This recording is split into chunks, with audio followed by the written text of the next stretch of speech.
अस्सलाम वालेकुम। आज हम बना रहे हैं आलू और ग्रीन प्याज की सब्जी।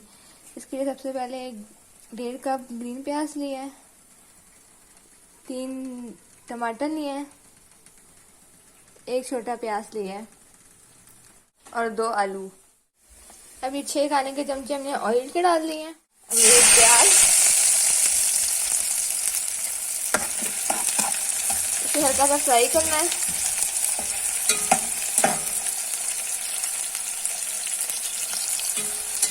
हल्के सुनहरे हो गए। अब हम इसमें टमाटर डालेंगे।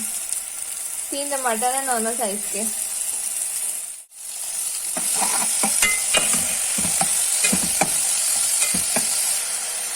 दो हरी मिर्ची डाल दी है इसमें हमने।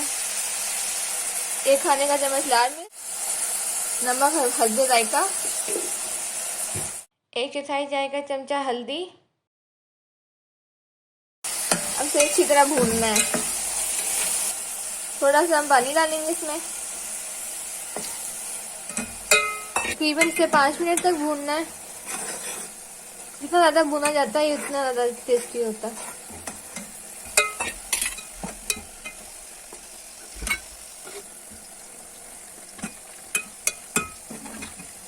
हमारा मसाला भून गया है।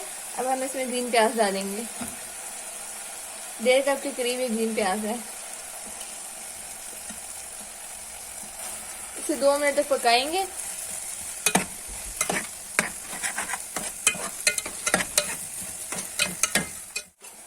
अब हम इसमें आलू डाल देंगे। 2 छोटे आलू चाहिए। इसमें थोड़ा सा पानी डालेंगे। इसे पानी डाल दिया। अब हमने इसे इसी तरह भूनना है। 5-7 मिनट तक हम इसे भूनेंगे। ये देखिए हमारे आलू भी अच्छी तरह भून चुके हैं। अब हम इसमें पानी डाल के रख देंगे। अब हम इसे हल्की आंच पे पकाएंगे जब तक हमारे आलू नहीं गलते। ये देखिए हमारे यहाँ सब्जी हो गई तैयार। आलू भी अच्छी तरह गल चुके हैं। पानी भी खुश्क हो गया। घी छोड़ दिया इसमें। अब हम इसे निकालते हैं। ये देखिए हमने सर्व भी कर लिया इसे। उम्मीद है आपको हमारी रेसिपी पसंद आई होगी। प्लीज़ हमारे चैनल को सब्सक्राइब कीजिएगा, वीडियो को लाइक कीजिएगा, शेयर कीजिएगा और हमें कमेंट्स में बताइएगा आपको हमारी रेसिपी कैसी लगी। अल्लाह हाफ़िज़।